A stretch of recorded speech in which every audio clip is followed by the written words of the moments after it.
గురు బ్రహ్మ గురు విష్ణు గురుదేవో మహేశ్వర గురు సాక్షాత్ పరబ్రహ్మ తస్మై శ్రీ గురవే నమః. అందరికీ నమస్కారం. ఈరోజు మనం చెప్పుకోబోతున్న పాఠం 6వ తరగతి కొత్త పుస్తకమైనటువంటి తెలుగు బాట అనే పుస్తకంలో మొదటి పాఠం అమ్మఒడి. ఈ అమ్మఒడి పాఠం గురించి, దీన్ని రచించినటువంటి కవి గురించి, ఇందులో ఉన్న విశేషాల గురించి మనం ఈ పాఠం చదివి తెలుసుకుందాం. ఇక్కడ ఒక చిత్రం ఇచ్చారు. ఆ చిత్రం గురించి పక్కన కొన్ని ప్రశ్నలు ఇచ్చారు. అవి ఏంటనేది ఈ చిత్రాన్ని చూసి వాటికి సమాధానం చెప్పాలి. వినండి, ఆలోచించండి, మాట్లాడండి. ఇక్కడ మనకు ఒక చిత్రం ఇచ్చారు కదా, ఈ చిత్రంలో ఎవరెవరున్నారు అనేది మొదటి ప్రశ్న. ఈ చిత్రంలో ఎవరెవరున్నారు? అమ్మ ఉంది, ఇద్దరు పాపలు ఉన్నారు, ఇద్దరు అబ్బాయిలు ఉన్నారు, పక్కన ఒక కుక్క ఉంది, పాపకి 2 బ్యాగులు ఉన్నాయి, 2 పుస్తకాలు ఉన్నాయి, పెన్సిల్ పట్టుకొని ఉంది. అమ్మ ఆ బుడ్డోడితో ఏదో రాయిస్తూ ఉంది. రెండవ ప్రశ్న, అమ్మ పిల్లలకు ఏం చెబుతుంది? అమ్మ పిల్లలకు ఏం చెబుతుందంటే, మీ పాఠశాలలో ఉపాధ్యాయులు ఇచ్చినటువంటి ఇంటి పనిని సక్రమంగా పూర్తి చేసుకొని వెళ్ళి ఆడుకోండి అని చెప్పుండొచ్చు. లేకపోతే ఆ చదువు మీరు బాగా చదువుకున్నట్లయితే మంచి ప్రయోజకులు అవుతారు, జీవితంలో ఎటువంటి కష్టాలు రాకుండా సంతోషంగా ఉంటారు అని చెప్పి వాళ్ళకు ఇంటి పని చేయిస్తూ ఉండొచ్చు. ఇలా ఈ బొమ్మను బట్టి అక్కడ ఏం జరుగుతుందో దాన్ని బట్టి దీనికి సమాధానం చెప్పవచ్చు. అమ్మ పిల్లల కోసం ఏమి చేస్తుంది? అమ్మ పిల్లల కోసం ఏమైనా చేస్తుంది. తన జీవితాన్ని కూడా త్యాగం చేసి పిల్లల బాగు కోసం తను ఎంత కష్టమైనా భరిస్తుంది. పిల్లలు ఎదుగుదల కోసం చివరికి తన ప్రాణాన్నైనా కూడా పణంగా పెట్టి వారి అభివృద్ధికి ఎంతో తోడ్పడుతుంది. అంతేనా, వారి కష్టసుఖాల్లో, వాళ్ళ ఆనందంలో కానీ బాధల్లో కానీ చేసేటువంటి పనుల్లో కానీ వారికి చేదోడు వాదోడుగా ఉండి తను ఒక తల్లిగా, గురువుగా, ఇంటి పెద్దగా ఇలా పిల్లల కోసం అన్ని పనులు చేసుకుంటూ ఉంటుంది. ఇక్కడ ఈ పాఠానికి పెట్టడానికి గల ఉద్దేశం ఏందనేది ఇక్కడ ఇచ్చారు. ఉద్దేశం, అమ్మ ప్రేమను, గొప్పతనాన్ని తెలియజేయడం ఈ పాఠం యొక్క ముఖ్య ఉద్దేశం. అమ్మ ప్రేమను, గొప్పతనాన్ని తెలియజేయడం ఈ పాఠం యొక్క ముఖ్య ఉద్దేశం. ఈ పాఠాన్ని రచించినటువంటి కవి గురించి తెలుసుకుందాం. ఈ పాఠాన్ని రచించిన కవి ఎవరంటే బాడిగ వెంకట నరసింహారావు.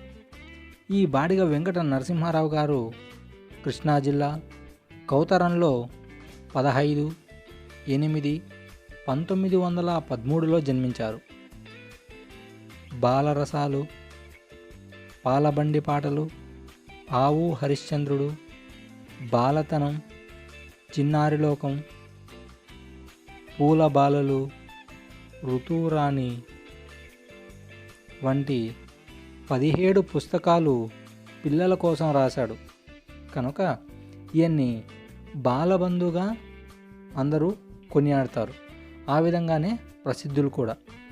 బాలల సాహిత్యాన్ని ఉద్యమ స్ఫూర్తితో వ్యాప్తి చేయడంలో తన జీవిత ధ్యేయంగా బివి నరసింహారావు గారు పెట్టుకున్నారు.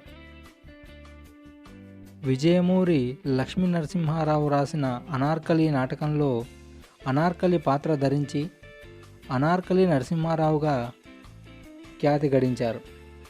ఇప్పుడు మనకు సినిమా వాళ్ళు కానీ ఎవరైనా మొదటి సినిమాతో వాళ్ళు ప్రవేశిస్తే ఆ మొదటి సినిమా పేరే ఇంటి పేరుగా వస్తుంది. ఉదాహరణకు సీతారామ శాస్త్రికి శ్రీవెన్నెల, అల్లరి నరేష్కి అల్లరి, చిత్రంలో చిత్రం సీను, ఇలా రకరకాలుగా మొదటి సినిమా పేరే వాళ్ళకు ఇంటి పేరుగా వస్తుంది. అలాగే మన బివి నరసింహారావు గారికి అనార్కలి పాత్ర ధరించి అందరి చేత మెప్పు పొందిన కారణంగా అతనికి అనార్కలి నరసింహారావుగా ఖ్యాతి గడించారు. ప్రస్తుత పాఠ్యభాగం బాలబంధు. బివి నరసింహారావు సంపూర్ణ రచనలు 2వ సంకలనంలోనిది. ఈయన 6వ తేదీ 1వ నెల 1994 సంవత్సరంలో స్వర్గస్థులయ్యారు. ఇది ఈ బాడిగ నరసింహారావు గారి గురించి ఇక్కడ ఇచ్చినటువంటి సమాచారం. కవి గురించి, పాఠ్యభాగ ఉద్దేశం గురించి తెలుసుకున్నాం కదా. ఇప్పుడు ఈ పాఠం యొక్క గేయాన్ని మనం పాడి ఆనందిద్దాం. నాతో పాటు మీరు కూడా పాడి ఆనందించండి. అమ్మఒడి చదువుల బడి, మాయమ్మఒడి నాకొక గుడి. అమ్మఒడి చదువుల బడి, మాయమ్మఒడి నాకొక గుడి. అమ్మ చూపును వరవడి, దైవమ్ము కంటెను త్వరబడి. అమ్మ చూపును వరవడి, దైవమ్ము కంటెను త్వరబడి. అమ్మ పెదవుల హాసము, నిత్యము మాకు వికాసము. అమ్మ పెదవుల హాసము, నిత్యము మాకు వికాసము. అమ్మ మంజుల భాషణం, శ్రావ్యము వీణుల భూషణం. అమ్మఒడి చదువుల బడి, మాయమ్మఒడి నాకొక గుడి. అమ్మ హృదయ అనురాగము, దివ్యము భవ్యము యోగము. అమ్మ హృదయ అనురాగము, దివ్యము భవ్యము యోగము. చల్లని కరములు, దానమ్మునకు ఆకరములు. అమ్మ చల్లని కరములు, దానమ్మునకు ఆకరములు. అమ్మ చరణతలమ్ములు, అమ్మ చరణతలమ్ములు. క్షేమమ్మునకు పండు పొలమ్ములు. అమ్మ చరణతలమ్ములు, క్షేమమ్మునకు పండు పొలమ్ములు. అమ్మ కన్నుల కాంతులు, లోకమ్మునకు సుఖశాంతులు. అమ్మ కన్నుల కాంతులు, లోకమ్మునకు సుఖశాంతులు. అమ్మయే నా సర్వము, అమ్మయే నా సర్వము. ధైర్యము బలము గర్వము. అమ్మఒడి చదువుల బడి, మాయమ్మఒడి నాకొక గుడి. ఈ గేమ్ మీకు అందరికీ బాగా నచ్చిందని అనుకుంటున్నా. ఇప్పుడు ఈ పాఠంలో ఉన్నటువంటి సారాంశాన్ని, ఇతివృత్తాన్ని తెలుసుకుందాం. అమ్మఒడి. అమ్మఒడి చదువుల బడి, మా అమ్మఒడి నాకొక గుడి. కన్నతల్లి యొక్క ఒడి ప్రతి బిడ్డకు చదువు చెప్పేటువంటి ఒక బడితో సమానం. ఎందుకంటే తల్లి ఒడిలో వాడు ఎవరిని ఎలా పిలవాలి, నా వాళ్ళెవరు, ఏది మంచి ఏది చెడు అని పాఠశాలలో ఏ విధంగా అయితే తెలుసుకుంటారో దానికంటే ముందే అమ్మ దగ్గర ప్రతి విషయాన్ని తెలుసుకుంటాడు. కాబట్టి అమ్మఒడి ఒక చదువుల బడి. ఆ అమ్మఒడి ఒక దేవాలయంతో సమానం. ఎందుకంటే తల్లి, తండ్రి, గురువు, దైవం అన్నారు, కానీ దైవం, గురువు, తండ్రి, తల్లి అనలేదు. ఈ సృష్టిలో మన హైందవ సాంప్రదాయంలో అమ్మకు మొదటి స్థానాన్ని ఇచ్చారు. తర్వాతి స్థానం నాన్నది, తర్వాతి స్థానం గురువుది, ఆ తర్వాతి స్థానం దైవానిది. దేవుడి సంరక్షణలో మనం ఏ విధంగా అయితే సుఖశాంతులతో ఆయుధ ఆరోగ్యాలతో ఉంటామో, అమ్మ అనే ఒడి అనేటువంటి గుడిలో పసిపాపలు భగవంతుడు రక్షించినట్టు తన బిడ్డల్ని రక్షిస్తూ కంటికి రెప్పలా కాపాడుకుంటూ ఉంటుంది. కాబట్టి అమ్మ ఒడి ఒక గుడితో సమానం. అమ్మ చూపును వరవడి, దైవమ్ము కంటేను త్వరబడి. అమ్మ మన భవిష్యత్తు విషయంలో దేవుడన్నా కాస్త ఆలస్యం చేస్తాడేమో, కానీ అమ్మ లిప్తిపాట్లో మన బాగు కోసం అనేక ప్రయత్నాలు చేస్తుంది. దాంతోపాటు మనకు ఒక కొత్త దోవని చూపిస్తుంది. ఒరవడి అంటే తోవ, త్వరపడి అంటే వేగంగా. అమ్మ చెప్పెను శుద్ధులు అని సెమ్ము ఒప్పిన బుద్ధులు. అమ్మ చెప్పేటువంటి మంచి మాటలు ఎల్లప్పుడూ మనకు ఉపకరించేటువంటి తెలివితేటలు మనకు లభిస్తుంటాయి. ఎవరితో ఎలా మెలగాలి, ఏ సమయంలో మనం ఎలా ప్రవర్తించాలి అనేటువంటి మాటలు మనం అమ్మ దగ్గర నుంచినే నేర్చుకుంటాం. అమ్మ పెదవుల హాసము నిత్యము మాకు వికాసము. అమ్మ పెదవుల హాసము, అమ్మ పెదవులపై చిరునవ్వు మాకు నిరంతరం తెలివితేటలను ప్రసాదిస్తుంది. ఎందుకు? అమ్మ ఎప్పుడైతే ప్రశాంతంగా ఉంటుందో మన పైన శ్రద్ధ ఎక్కువ చూపిస్తుంది. అంటే పెదవుపై చిరునవ్వు లేకపోతే మన పైన ప్రేమ తక్కువ ఉంటుందని కాదు, కానీ అమ్మ సంతోషంగా ఉన్నప్పుడు బిడ్డలను రెట్టింపు ఉత్సాహంతో ఉన్నత వ్యక్తులుగా తీర్చిదిద్దడానికి ప్రయత్నం చేస్తుంది. అమ్మ మంజుల భాషణం శ్రావ్యమ్ము వీణుల భూషణం.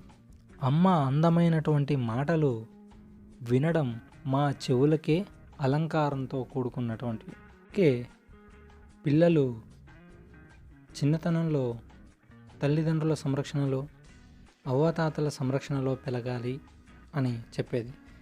కానీ ఇప్పుడు ఆ పరిస్థితి లేదనే చెప్పాలి. అమ్మ హృది అనురాగము దివ్యమ్ము భవ్యమ్ము యోగము. అమ్మ ప్రేమ ఉత్తమమైనది, శుభకరమైనది. వీటన్నింటినీ సమకూర్చేది కేవలం మన తల్లి ప్రేమ మాత్రమే.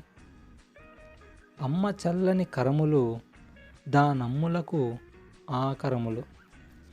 అమ్మ చల్లని కరములు, కరములు అంటే చేతులు. ఇక్కడ ఒత్తు ఖా పెట్టినామంటే మాత్రం గాడిదలు అనే అర్థంలో వస్తుంది. కాబట్టి కరములు అంటే చేతులు. దానమ్మునకు ఆకరములు. అమ్మ చల్లని చేతులు దాన ధర్మాలకు నిలయాలు అని చెప్తారు. అమ్మ చరణ తలమ్ములు క్షేమమ్ము పండును పొలమ్ములు.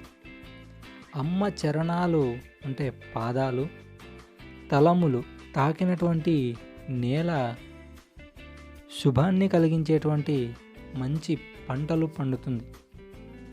ఎక్కడైతే అమ్మ నడయాడుతుందో ఆ పుడమి తల్లి కూడా సంతోషించి అక్కడ పాదం పెట్టిన ప్రాంతంలో మంచి బంగారాన్ని ఇచ్చేటువంటి పంటలు పండుతాయి. అమ్మ కన్నుల కాంతులు లోకమ్మునకు సుఖశాంతులు. అమ్మ కళ్ళల్లో కాంతులు లోకానికి సుఖాన్ని, శాంతిని ఇస్తాయి. అమ్మయే నా సర్వము దైవము బలము గర్వము. అమ్మే నా దైవం, నా బలం, నా గర్వం అన్నీ కూడా అమ్మే. ఈ సృష్టిలో అమ్మ అనే ఒక వ్యక్తి లేకపోతే ఈ సృష్టి ఆ రోజుతోనే ఆగిపోతుంది. కాబట్టి అమ్మ 2 అక్షరాలే, కానీ ఈ అనంత విశ్వానికి కూడా సాటి రానటువంటి గొప్ప వ్యక్తి. ఇక్కడ మీకు చిన్న మాట చెప్పాలి. ఏమిటంటే సి నారాయణ రెడ్డి గారు ఎప్పుడో అన్నారట, దేవుడి దగ్గర నా సర్వస్వాన్ని నీకు ఇస్తాను, మా అమ్మను నాకు ఇచ్చేవా అని. అంటే అమ్మ స్థానం ఎంత గొప్పదో మనం అర్థం చేసుకోవచ్చు. ఇది అమ్మఒడి పాఠం గేయం, ఆ గేయం యొక్క సారాంశం. ఈ పాఠం యొక్క గేయం మీకు అందరికీ బాగా నచ్చిందని అనుకుంటున్నాను. దాంతోపాటు గేయ సారాంశం మీకు బాగా అర్థమైందని అనుకుంటున్నాను. ఒకవేళ నేను చెప్పినది మీకు బాగా అర్థమైంది, బాగా నచ్చింది అంటే మా ఛానల్ను లైక్ చేయండి, షేర్ చేయండి, దాంతోపాటు సబ్స్క్రైబ్ చేయడం మాత్రం మర్చిపోవద్దు. రేపు ఈ పాఠం వెనకాల ఉన్నటువంటి వ్యాకరణాంశాలను గురించి తెలుసుకుందాం. సెలవు.